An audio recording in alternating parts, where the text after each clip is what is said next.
Hello everyone and good day. Welcome to Metaverse and Crypto, my YouTube channel. Today we're going to cover EverEarn, another token that I'm personally invested in. As most of my tokens that I'm going to discuss here, I'm usually invested in them or looking at investing. This is not financial advice. I'm not a financial advisor and not approved to give any financial advice. Please, this is for educational purposes. Do your own research, and let's move forward in looking at the token.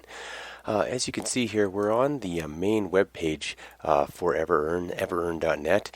This is a nice token that I like. They give USD reflections, 11%. That I'm involved in a lot of these tokens, so I like to talk about these ones, and you'll find a lot of them on my channel. As far as we go forward here, you can see the contract is there. They do have currently just selling on PancakeSwap. They have a lot of utilities that are coming out. They've been around just for about 8 weeks now, and they've been dropping one of their dApps utilities about once every 2 weeks, and they have a fairly aggressive timeline. The team is solid. Dave Rahman and Trent Butler are two of the individuals you can catch nightly on their Telegram. They do nightly AMAs, which they've been doing for prior to the start of the project. I caught it opening day when I bought into the project, but they've been doing them every day. I don't always catch them, but they record them all. You can head over to their Telegram channel. That's part of their socials. Just go to EverEarn.net and you can get on their Telegram. Great group of people over there. They have some mods and admin people that are great directing you forward, and just look into the token because, like I say, they have a fairly aggressive timeline. They have a lot of things going forward, which I'm going to discuss as well. Looking at the token here, you can see right now they got 4 zeros, 70, 77. They recently had a bit of a downtrend due to their recent drive prior to this. They've had a total reset. If you look at the back to about mid-February, they had kind of almost a parabolic shoot up, and it's come back down, and it's almost a total reset now. And currently, over the last couple of days, it's just starting to go back up in a nice orderly fashion. I would say there's some buys and sells, and everything's kind of going along copacetic. I wouldn't say that it's shooting up meteorically or anything crazy like that, which is fine. Something that you like to see a little more natural flow of things. Again, here, if we look at a few of the particulars on the website, current market cap is small. They're at about 7 million. They've been up, in the 25 million almost when they were at their all-time high.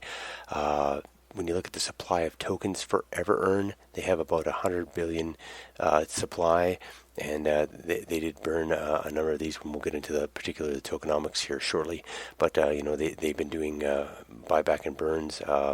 Dave commits to a 5 million burn minimum for the tokens, and the utilities that they're developing will be part of that buyback and burn going forward.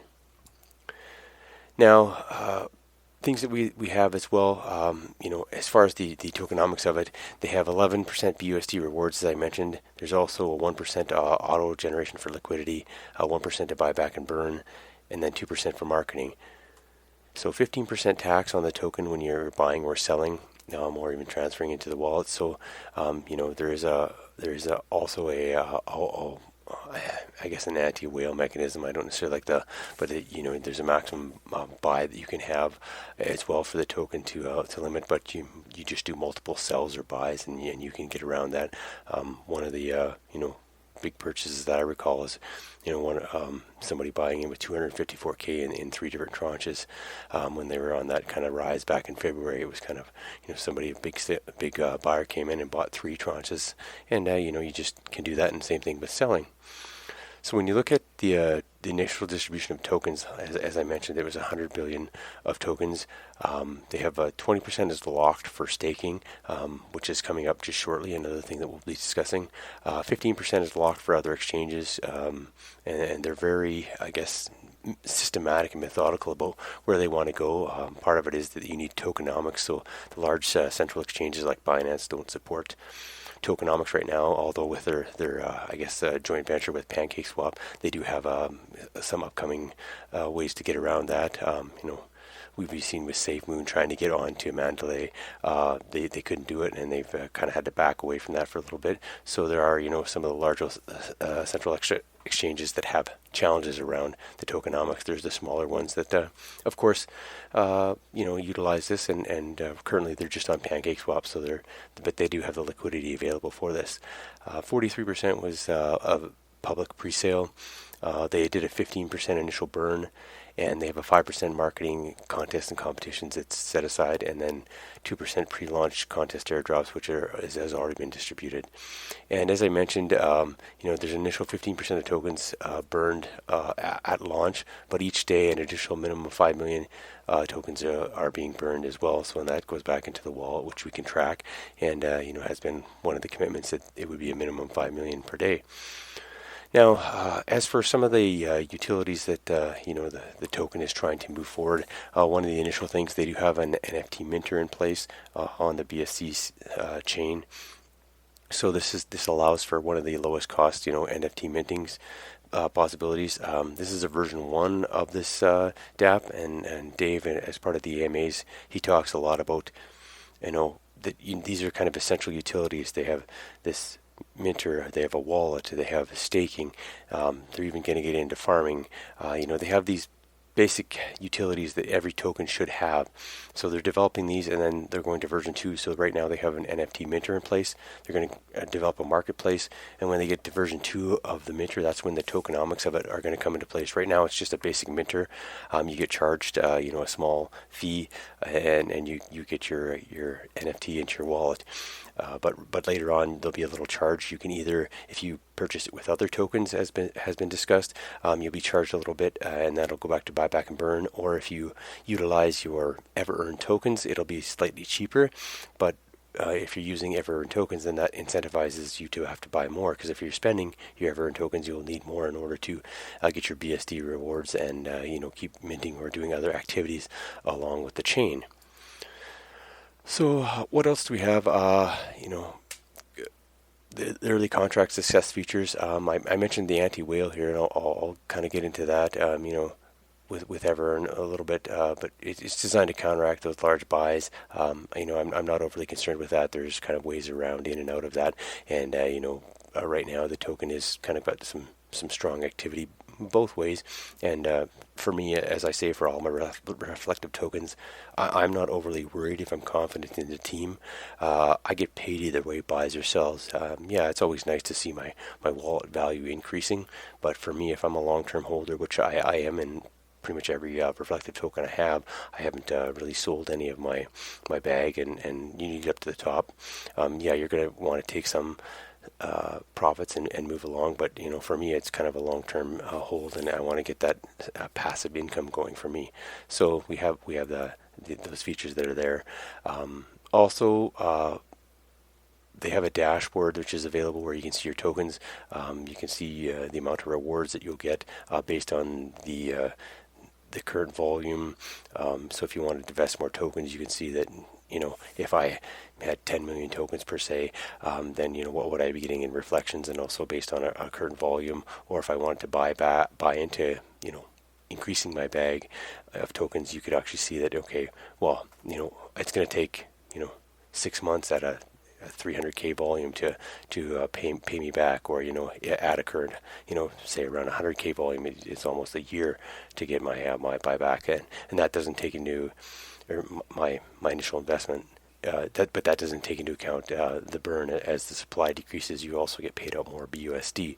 So those are all factors. We also have the wallet, which I mentioned. The wallet is they're currently just kind of released a first version of it. Right now it shows a bunch of the dust or the small tokens that come into your wallet that you actually haven't purchased. So they're working on a way to actually clean it up. And so when you open your wallet, you just have those tokens that you've purchased in there.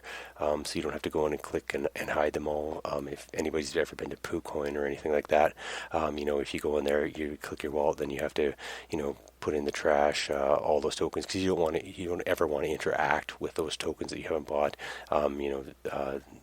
what they call dust tokens. They show up, you buy, and all of a sudden hey, geez, I made $1 million, or I got this token in my wallet that is giving you a great value. But if you've never bought it, it's just kind of a scam. It's kind of, when you click there, you try and sell it or transfer it. It's just a way of possibly giving somebody access to your wallet. So you just don't ever want to interact with those tokens, and just kind of move on. Finally, looking, if you go to the website, I've just given a snapshot here of kind of what they're looking for in March, and kind of what their roadmap is doing. They've got some website updates. They got the contract audit going forward. As I mentioned, staking is coming out, and for EverEarn, staking is coming out this Friday, March 25th, I guess it is. And this is a different type of staking. You're not going to be staking and earning EverEarn tokens. It will be staking where you earn BUSD. So part of the discussion that Dave and the team has had in the AMAs is around that, if you're staking and you're earning the native token, basically that just puts pressure on the token. As people earn more, they just sell it off, and that puts a downward pressure on the price. So what the staking is going to involve for EverEarn is, for every $20 of EverEarn that you own, you get $4 in BUSD that you can put into staking. So up to a maximum of $1,000 into each pool. They have a 7, 30, a 60, and a 90-day pool. So you could have up to $4,000 in BUSD staked. And going forward, these have some attractive rates. The 90-day is a 50% APY, so that's what you get over a full year. So if you were to compound that every 90 days, you'd be at a 59.2% rate on your BUSD. So and it starts at 25% for the 7-day, 30% for the 30-day, and 40% for the 60-day staking. So these are where they're initially starting out, and then the way they've set up the contract, they can adjust the numbers if they have to down the road, if they're finding there's too much BUSD left over, because the idea is that they want to pay out pretty much all the BUSD. And as it works through the contract, the way the BUSD is set up, there will be buys and sells, so there will be buyback and burn, which will be also helping out your reflections for your token. So you're staking, earning BUSD, you also get your BUSD for holding the token, so it's kind of a double dip on BUSD. So if you can get in, if you have a $600 investment, you're going to have like $150 or $120 in BUSD you can put into each pool and earn on that, or you can just reinvest your BUSD back in buying more token, and then increasing your bag size if you need to do that, if you have a smaller amount, and it's all based on the value. Now, finally, I just want to take you to the Twitter page where they have, there's just a caption here where you can see Dave and Trent outlining when they have their AMAs, 9 p.m. Eastern, 2 a.m. UTC.